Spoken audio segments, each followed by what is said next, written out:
कैसे हैं आप सभी लोग। एक बार फिर से स्वागत है आपका हमारे YouTube channel study with Yogesh में। कल आप लोगों के लिए मैंने एक रिवीजन पे क्लास बनाई थी, अगर आपको ध्यान होगा तो उस क्लास को जो भी बच्चे ये समझते हैं कि रिवीजन करने में उनको प्रॉब्लम हो रही है, तो मैं आप लोगों से रिक्वेस्ट करूंगा उस क्लास को देख लेना। वो आपके लिए थोड़ा क्या बहुत हद तक कारगर साबित हो सकता है अगर आप उस रणनीति के अकॉर्डिंग चलें। और मैंने आपसे पहले कल ही की क्लास में कह दिया कि आपको नया कंटेंट पढ़ने की अभी ज़रूरत नहीं है, ठीक है। इस चीज़ को आप लोग ध्यान रखिएगा।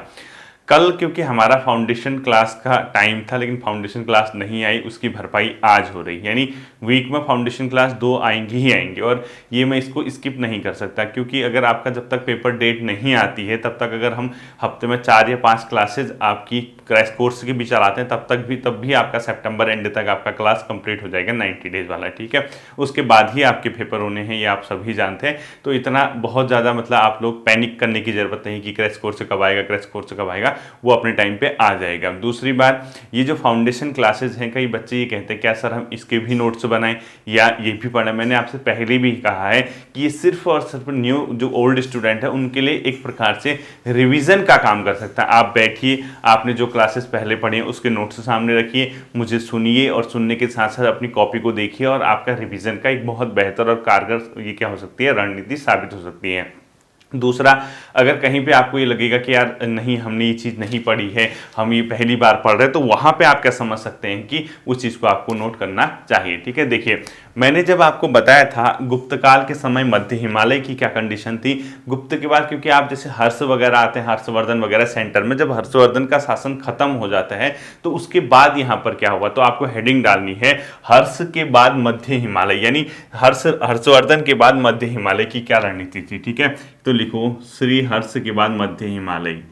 श्री, हर लाइन के बाद मैं आपको बताऊंगा यहां से क्या क्वेश्चन आ सकता है, ठीक है। श्री हर्ष के बाद मध्य हिमालय का इतिहास, मध्य हिमालय में आपका यूके भी आएगा, ठीक है। यानी मध्य हिमालय आपने देखने की यहाँ पर क्या हुआ था हर्षवर्धन के बाद, आपको ये आपका क्या है आज का टॉपिक है। देखिए, जब सेंटर पे, क्योंकि ये इंडियन हिस्ट्री का हिस्सा है तो मैं आपको तब बताऊंगा जब केंद्रीय स्तर पे हर्षवर्धन का शासन समाप्त हुआ, तो ये माना जाता है कि मध्य हिमालय के आसपास 3 बड़े राज्य जो थे वो स्वतंत्र हुए थे, ठीक है। यानी कहीं ना कहीं श्री हर्षवर्धन के बाद, यानी हर्ष के साम्राज्य के बाद, जो कि हर्ष किससे था, वर्धन वंश से था, ठीक है, इसके मध्य हिमालय में स्वतंत्र हुए राज्य 3 थे, ठीक है। लिखो, आपने ऐसे लिखना है, क्या लिखना है, श्री हर्षवर्धन वंश के बाद, वर्धन वंश का था, ठीक है, वर्धन वंश के बाद, यानी जब ये समाप्त हो गया, मध्य हिमालय में 3 स्वतंत्र राज्य हुए थे, मध्य हिमालय में 3 क्या हुए थे, राज्य स्वतंत्र हुए थे। अब यहीं से क्वेश्चन पूछ सकता है कि मध्य हिमालय में जो 3 स्वतंत्र राज्य उत्पन्न हुए थे कब, हर्षवर्धन के शासन के बाद, वो कौन कौन से थे। तो बच्चों, इनमें 3 राज्य आते हैं जो कि अपने आप में उत्पन्न हुए थे। पहले राज्य का नाम है इसमें से एक का, वो है शत्रुघ्न, ठीक है। लिखो शत्रुघ्न, ठीक है। सेकंड यहीं पे आपने आपको उत्पन्न हुआ था, उसका नाम था ब्रह्मपुर, तीसरे का था गोविषाण। यानी पहला जो राज्य था शत्रुघ्न, दूसरा था ब्रह्मपुर और तीसरा था गोविषाण। हर एक लाइन के बाद में आपको मैंने पहले कहा कि इससे आपके एग्जाम में क्या क्वेश्चन आ सकते हैं या क्या नहीं आ सकते हैं। तो आपका पहला क्वेश्चन देखना, हर जब केंद्रीय स्तर पर वर्धन वंश का मतलब सपाया हुआ या वर्धन वंश खत्म हुआ तो कितने मध्य हिमालयी बड़े राज्यों का उत्पन्न हुआ, 3। इनमें से कौन सा एक वर्धन वंश के या मध्य हिमालय में हर्ष के शासन के बाद उत्पन्न होने वाला राज्य नहीं था, तो ये 3 थे, आपको ये याद रखना है। अब आपका एग्जामिनर क्या करता है ना, आपकी नब्ज पकड़ता है। यानी मेरा जैसा अगर एग्जामिनर होगा नहीं मेरा जैसा, लेकिन वो सिर्फ और सिर्फ बच्चे की समझ पे विश्वास करता है, वो रटने वाले या रटवे तोतों पे विश्वास नहीं करता, वो बच्चे के अंडरस्टैंडिंग पे मतलब विश्वास करता है। वो क्या क्वेश्चन पूछता है मेरी जगह होता, वो इन स्टेट के बारे में थोड़ा सा पूछता, वो ये जानना चाहता कि अगर इन राज्यों का उत्पन्न हुआ है तो अगर मैं ये सेंटेंस लिखूं, निम्नलिखित में से ये किस राज्य के बारे में कहा गया है? गंगा और इसके मध्य था, इसके उत्तर में एक पहाड़ियां थी, ये इनमें से ऑप्शन देगा शत्रुघ्न, ब्रह्मपुर, गोपिसान, इनमें से कोई नहीं। इस तरीके से मतलब एक छात्र की क्या अंडरस्टैंडिंग हो सकती है उसके स्टडी के प्रति, वो उस आधार पे क्वेश्चन को क्या करेगा, जनरेट करेगा। और बच्चों ये जो जनरेट है ना, मैं अपने मन से नहीं करता हूँ, क्योंकि किताबें आपकी जो हैं वो इसी और ओरिएंटेड हैं, यानी इसी तरीके से आपकी उत्तराखंड की हिस्ट्री चलती है। तो वो उन्हीं किताबों से, उन्हीं किताबों को पढ़ के उसी को समझ के मैं आपके लिए क्वेश्चन बना सकता हूं, जो मैं ये सोचता हूं कि हाँ, एग्जामिनर भी कहीं ना कहीं मेरी तरह सिमिलर सोच सकता है। एक अध्यापक और एक मतलब स्टूडेंट में क्या डिफरेंस होता है बताइए?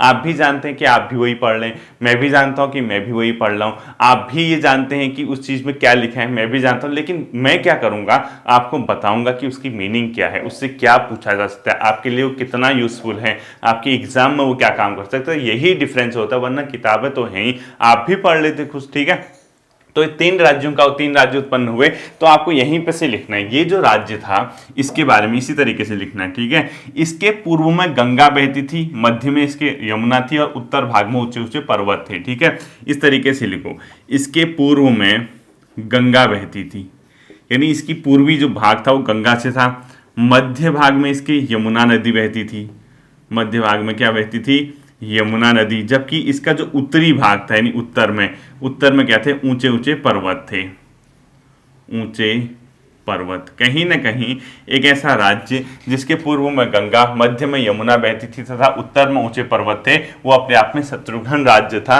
और जो कि वर्धन वंश के सपाया, यानी जब वो खत्म हुआ था उसके बाद आया था। तो लोगों ने क्वेश्चन पूछा, तो भाई ये इलाका कौन सा हो सकता है? जब ये सब चीजें इतिहासकारों ने देखी, उन्होंने ये कहा कि गढ़वाल का जो सिरमौर है, गढ़वाल में जो सिरमौर है, ठीक है, यानी गढ़वाल में कहीं ना कहीं जो दक्षिणी गढ़वाल का इलाका है, यानी गढ़वाल का सिरमौर और अंबाला और सहारनपुर का जो इलाका है वो शत्रुघ्न राज्य था। अंबाला प्लस इसके साथ साथ क्या लिखोगे, सहारनपुर, रानपुर। ठीक है, ये जो इलाका था, इस इलाके को क्या कहा गया कि कहीं ना कहीं ये जो शत्रुघ्न राज्य अपने आप में हुआ करता था।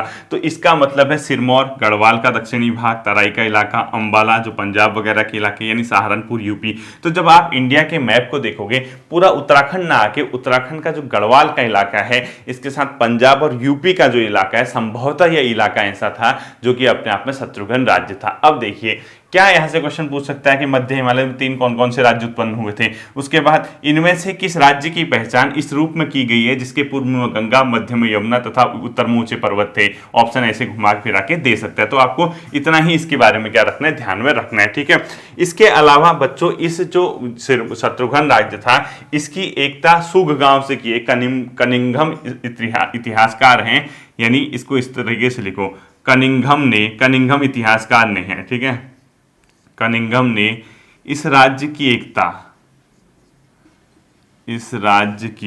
एकता की तुलना, यानी कितना यूनिट था, ठीक है, एकता की तुलना सुघ गांव से की है,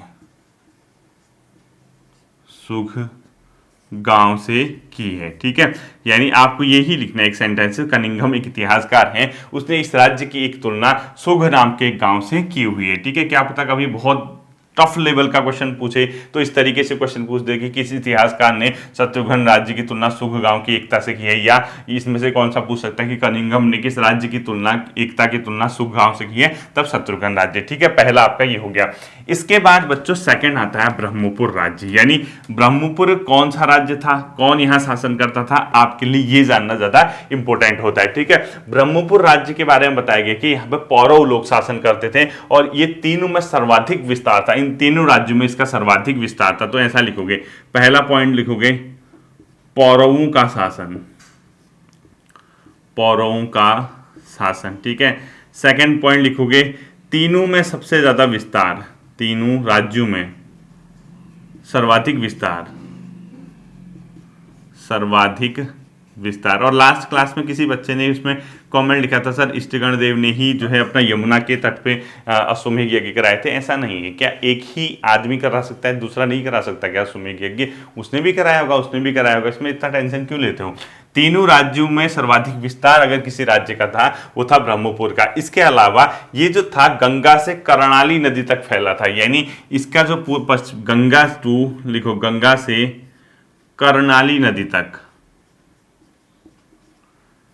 गंगा से कर्णाली नदी तक इसका क्या था बच्चों, विस्तार था। किसका, ब्रह्मपुर राज्य का, जो कि वर्धन वंश के सफाई के बाद अपने आप में आया था। ठीक है, और इसके उत्तर में सुवर्ण गोत्र नाम का एक देश था। ठीक है, इसके उत्तरी भाग में, अगर मैं यहां लिख दूं तो दिखेगा आपको, नहीं दिखेगा ना, तो इसको मैं इधर लिख देता हूं, गोविसा। इसका अगला पॉइंट इधर है। ठीक है, इधर है अगला पॉइंट, लिखो उत्तर में सुवर्ण गोत्र, सुवर्ण गोत्र देश था। ठीक है, इसके बारे में ये बताया गया है कि हाँ, ये पौरवों का शासन यहाँ था, तीनों राज्य में सर्वाधिक विस्तार था, गंगा और कर्णाली नदी तक फैला था, उत्तर में सुवर्ण गोत्र देश था। अब यहीं पे से क्वेश्चन पूछ सकता है कि प्राचीन काल में जो पौरवों का शासन था, इनमें से किस राज्य में था, शत्रुघ्न में, ब्रह्मपुत्र या गोविशाण में। इस तरीके से अगर आपको कभी क्वेश्चन पूछता है तो आपको हमेशा अपने दिमाग को एक्टिव रखना होगा कि हाँ यार हमने पढ़ा है। देखो, मैं इस बार आपको बिलीव दिलाता हूँ, अगर आप इस क्लासेस को पढ़ते हैं, फाउंडेशन क्लास को, फिर आपको कहीं पढ़ने की जरूरत नहीं पड़ेगी। आप इसको पढ़िए, आप कोई भी किताब लेके पढ़िए, इसके अलावा आपको कोई सोर्स देखने की जरूरत नहीं पड़ने वाली। ठीक है, देखिए, पौरवों का शासन, तीनों राज्यों में सर्वाधिक विस्तार, गंगा से कर्णाली नदी तक, और उत्तर में सुवर्ण गोत्र नाम का इसका क्या था, एक देश था। ठीक है, अब इसके बारे में थोड़ा सा जानकारी हमें कहां से मिलती है, तालेश्वर। पहले वाले को मैं इरेज कर रहा हूं। ठीक है, ये देखना, शत्रुघ्न वाले को मैंने मिटा दिया। अब इसके बारे में कुछ और जानकारी भी हमें मिलती है ब्रह्मपुर के बारे में। इसके बारे में क्या मिलती है, एक तालेश्वर ताम्रपत्र है, यहाँ के शासकों पर प्रकाश पड़ता है। ठीक है, तो इस तरीके से लिखो, तालेश्वर ताम्रपत्र में, तालेश्वर ताम्रपत्र में यहाँ के शासकों पर प्रकाश, में यहाँ के शासकों पर प्रकाश, कहीं ना कहीं यहाँ के जो शासक थे उनके बारे में क्या बताता है, तालेश्वर शासकों पर प्रकाश पड़ता है। ठीक है, यानी कहीं ना कहीं आप ये कह सकते हैं कि तालेश्वर ताम्रपत्र था, यहाँ के शासकों के बारे में जानकारी देता। और ये जो तालेश्वर ताम्रपत्र था वो 6ठी सदी का था। क्या था, 6ठी सदी का, यानी 6th AD का, 6ठी सदी का लिखना है। ठीक है, 6th AD का, 6ठी सदी का अपने आप में क्या था, तालेश्वर ताम्रपत्र था। और इसमें ब्रह्मपुर, नरेश, सोमवंशी, पौरव राजवंश के बताए गए हैं। यानी ये जो नरेश थे, ये जो ब्रह्मपुर थे, यानी ये जो राजा थे वो कौन थे, सोमवंशी थे, सोमवंशी पौरव राजवंश के थे। ठीक है, तो ये लिखो, ये ब्रह्मपुर, नरेश, सोमवंशी, सोमवंशी पौरव राजवंश के शासक थे,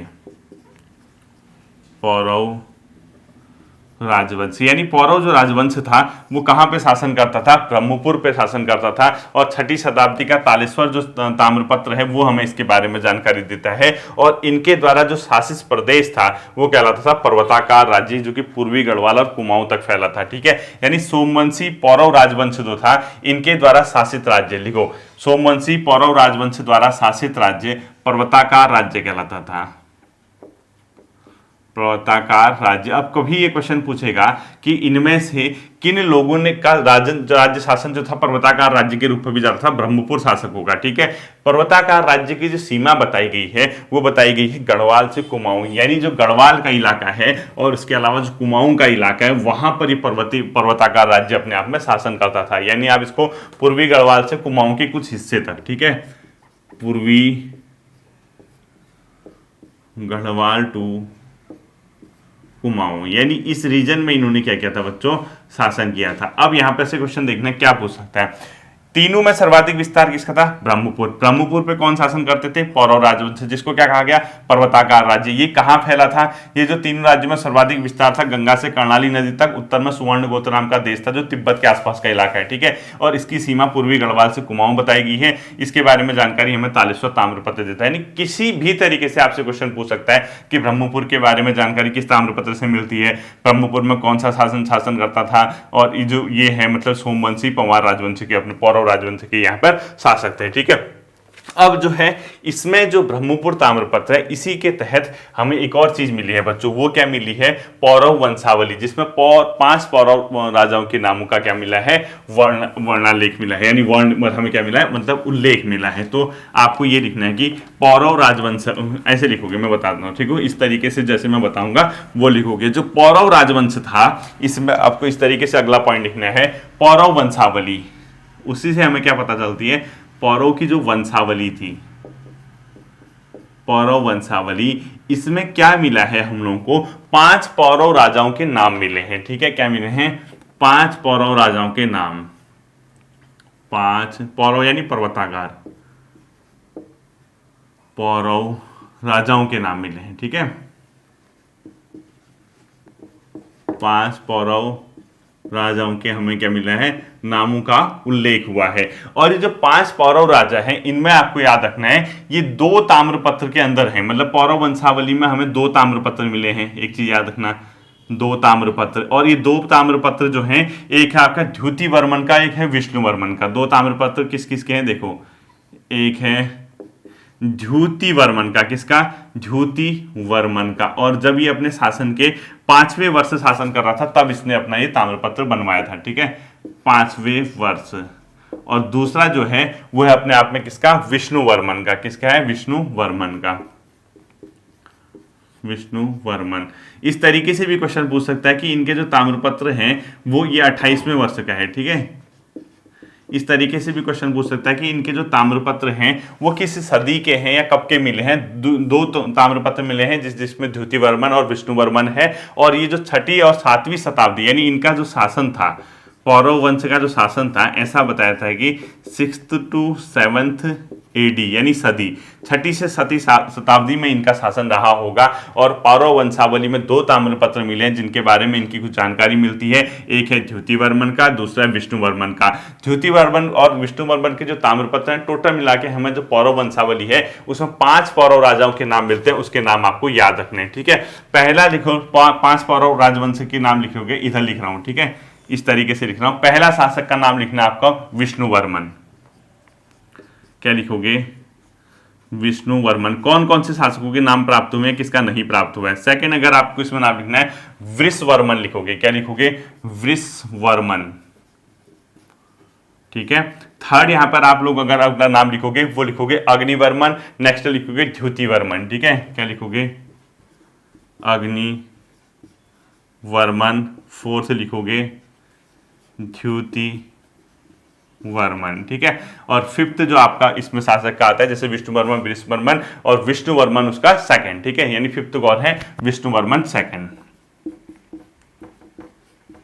विष्णु वर्मन द्वितीय बोलते हैं उसको। अब देखिए, पूरी की पूरी पौरव राजवंशावली में अगर कितने शासकों के नाम मिलते हैं पूछेगा, तो 5 पौरव राजाओं के। किस किस के ताम्रपत्र, और कितने ताम्रपत्र मिले हैं, 2। किस किस के मिले हैं, द्युति वर्मन और विष्णु वर्मन के। किस किस वर्ष में मिला है, 5वें वर्ष और 28वें वर्ष उनके शासन के। और जो शासन था इस पौरव वंश का कब था, 6ठी से 7वीं शताब्दी में। और इनके कितने शासकों के अपने आप में नाम मिले हैं, 5 शासकों के। तो पूरा का पूरा याद रखना, हर्ष के शासन के बाद मध्य हिमालय पे जो सबसे लंबे समय तक सबसे अधिक विस्तार वाला राज्य था वो ब्रह्मपुर राज्य था, जहां पर कौन शासन करता था, पौरव वंश या पर्वताकार राजवंश। पौरव या पर्वताकार राजवंश की जो सीमा थी, पूर्वी गढ़वाल से लेकर कुमाऊं का जो अधिकांश इलाका है इसके शासन में आता था। और इसके जो अपने आप में नदियां थी, गंगा नदी इसके मतलब आसपास से बहती थी। इसके अलावा आपको यह भी ध्यान रखना कि सुवर्ण देश नाम का एक यहाँ पर राज्य था, इसके उत्तर में सुवर्ण देश, मतलब जो भी आपका लिखा होगा तिब्बत के आसपास का इलाका था। ठीक है, तो ये पौरव वंशावली के बारे में आपको क्या चलता है, पता चलता है। अब देखना, इसके कुल देवता भी थे, उसका नाम है वृणेश स्वामी, यानी वृणेश स्वामी, यानी वृणेश्वर स्वामी बोलते हैं उनको। तो वृणेश्वर स्वामी इनके कुल देवता थे, और जिसकी पहचान वर्तमान में विंसर देव से की गई है। विंसर महादेव के मंदिर है ना, वो इन्हीं के कुल देवता थे, ऐसा इनकी पहचान वर्तमान में हुई है। ठीक है, किसकी, ब्रह्मपुर के पौरव राजवंश की। तो लिखो कुल देवता, इनके जो कुल देवता हैं, यानी इस राजवंश के, यानी इनके वो थे वृणेश्वर स्वामी।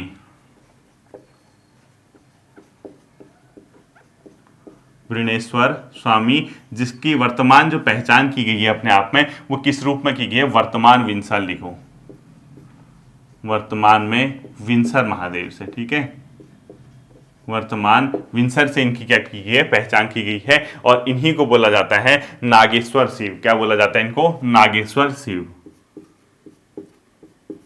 नागेश्वर शिव भी क्या किया जाता है, इनको संबोधित किया जाता है नागेश्वर शिव नाम से। ठीक है, तो ये अपने आप में क्या थे, इनके कुल देवता थे। इसके अलावा इनके सिक्कों में एक मतलब जो सिक्के थे, इनके कॉइन थे, एक नदी का उल्लेख मिलता है, उसका नाम देखिए। इनके जो सिक्के थे, लिखो, पौरव राजाओं के सिक्कों पर वर्णित नदी, पौरव राजाओं के सिक्कों पर वर्णित नदी, उनका नाम है लांछन नदी। ठीक है, लांछन नदी। ये इनके सिक्कों पे जो अपने आप में जो सिक्के थे, इनके कॉइन थे, उस पर वर्णित नदी है, यानी पौरव राजाओं के सिक्कों पर वर्णित नदी का ही नाम है। इसके बाद जो बच्चों तीसरी अपने आप में नदी आती है, मतलब तीसरा नदी बोल रहा मैं, तीसरा जो राज्य आता है उसका नाम है गोबिसाण, जिसकी पहचान वर्तमान काशीपुर, नैनीताल, ये उधम सिंह नगर के आसपास का जो इलाका है उससे की गई है। ठीक है, तीसरा जो राज्य आता है, इसका भी कई बार पूछ दिया कि प्राचीन काल में जो गोबिसाण था वर्तमान में किस जगह पे है गोबिसाण, तो वर्तमान इसको काशीपुर के इलाके से संबोधित किया जाता है।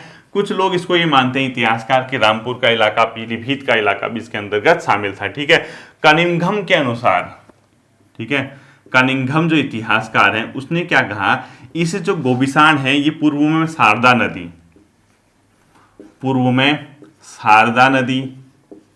नदी, जबकि पश्चिम में रामगंगा के मध्य फैला था। किसने कहा? ये कनिंघम ने कहा, मैंने नहीं कहा, कनिंघम इतिहासकार हैं। और इसका मतलब इन्होंने सीधे सीधे कह दिया कि ये पीलीभीत और रामपुर का इलाका भी इसमें सम्मिलित था। तो इसमें बड़े से ब्रैकेट में लिखो पीलीभीत प्लस रामपुर। उन्होंने कहा कि ये इलाका भी इसके अंदर क्या था, सम्मिलित था। ठीक है, अब हमने इतना नहीं देखना है, बेसिकली हमारा काशीपुर से लिंक है क्योंकि हमारा उत्तराखंड हम लोग पढ़ रहे हैं। अब इसमें देखना क्या बताया गया है। काशीपुर के पास एक उज्जैन ग्राम का दुर्ग था जिसकी पहचान गोबिसाण के रूप में की गई है। लिखो, काशीपुर के पास उज्जैन ग्राम में एक दुर्ग पाया गया। ठीक है, दुर्ग मतलब क्या होता है, समझ लीजिए कि पूरा एक प्रकार से एक शहर बसा होगा, उसमें मतलब पूरे चार दीवारी टाइप की होगी, वही होता है। ठीक है, एक दुर्ग पाया गया होगा, दुर्ग, जिसकी पहचान किस रूप में की गई है, गोबिसाण के रूप में। ठीक है, इसी के रूप में गोबिसाण की पहचान हुई है, इस दुर्ग के रूप में, आपको ये ध्यान में रखना है। ठीक है, अब इसके अलावा आपको यहाँ से कुछ पढ़ने की जरूरत नहीं है। इसके अलावा कुछ और अन्य छोटे राज्य भी थे, उनके नाम लिखो इस प्रकार से लिखो, अन्य राज्य, यानी हर्ष के शासनकाल के बाद अन्य राज्य, जैसे ए लिख दो, ये इंपॉर्टेंट नहीं है। ठीक है, एक सुवर्ण गोत्र देश मैंने बता दिया, जो मैंने बताया सुवर्ण, ब्रह्मपुर के उत्तर में ना, सुवर्ण गोत्र देश, इसी राज्य को बोला जाता था स्त्री राज्य, यानी इसको पूर्वी स्त्री राज्य भी बोलते थे, और ब्रह्मपुर के उत्तर में था और हर्ष के साम्राज्य से बाहर था। ठीक है, लिखो, इसको बोलते थे पूर्व स्त्री राज्य। ठीक है, स्त्री राज्य, और ब्रह्मपुर की क्या था, उत्तर में, अभी मैंने बताया था थोड़ी देर पहले, ब्रह्मपुर की क्या था, उत्तर दिशा में, और हर्ष के शासन से बाहर था, हर्ष से स्वतंत्रता है। ठीक है, यानी हर्ष का जो शासन था उससे अपने आप में क्या था, स्वतंत्रता। इतना आपको नहीं पढ़ना है। इसके बाद एक पलेठी शिलालेख भी मिला है, उसके बारे में भी आपको पता होना चाहिए, वो मोस्ट इंपोर्टेंट कर देना उसको। ठीक है, पलेठी शिलालेख बी लिखो, अन्य के बारे में जैसे लिखा ना आपने, पलेठी शिलालेख मिला है जहां पर देवप्रयाग के आसपास एक राजवंश के होने का प्रमाण मिलता है। बी लिखना आपने, पलेठी शिलालेख, पलेठी शिला मतलब पत्थर, उस पे जो लिखा गया होगा। ठीक है, शिलालेख। यहां पर क्या बताया गया है बच्चों, ये 7वीं से 8वीं सदी का है, कल्याण वर्मन का एक राज्य था, ऐसा बताया गया। इसके ब्रैकेट में लिखो 7th to 8th AD, यानी सदी। ठीक है, यहां पर क्या बताया गया, कल्याण वर्मन का एक राज्य था। अगर कभी बताता है कि पलेठी जो शिलालेख है किसके राज्य की बात करता है, कल्याण वर्मन, उनका राज्य, एक राज्य हुआ करता था, और कहां, देवप्रयाग के आसपास। लिखो,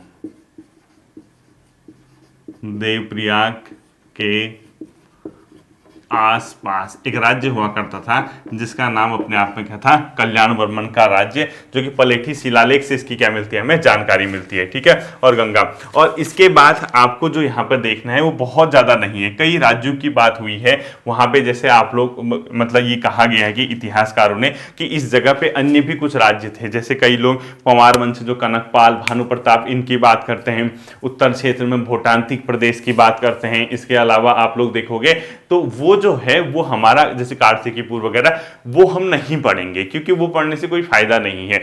अब हमारा जैसे हर्ष वाला समाप्त हो गया, नेक्स्ट जो इसमें क्लास आएगी अगले सैटरडे को या संडे जब भी आएगी, वो आती है आपकी कत्यूरिया कार्तिकेयपुर राजवंश, यानी आपका एक ऐसा एरा समाप्त हो गया हिस्ट्री में, उत्तराखंड की हिस्ट्री का, जो मैंने शायद इससे पहले नहीं पढ़ाया होगा। क्योंकि जब मुझे याद है जब मैंने पिछली बार उत्तराखंड हिस्ट्री पढ़ाई थी, शायद उत्तराखंड में आदिम जनजाति, पौरव राजवंश यहाँ कहीं से पढ़ाया था, और डायरेक्ट कार्तिकेयपुर कुड़िंदिन से। तो अब आप एक सीरीज से चले हैं, ठीक है, उस सीरीज से चले हैं तो आपके लिए वो मतलब जरूर मान के चले कि वो फायदेमंद सिद्ध होगी।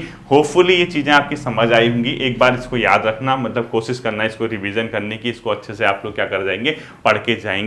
फिर मिलते हैं आप लोगों से अगले सेशन पे, अपना ध्यान रखिएगा। Thank you.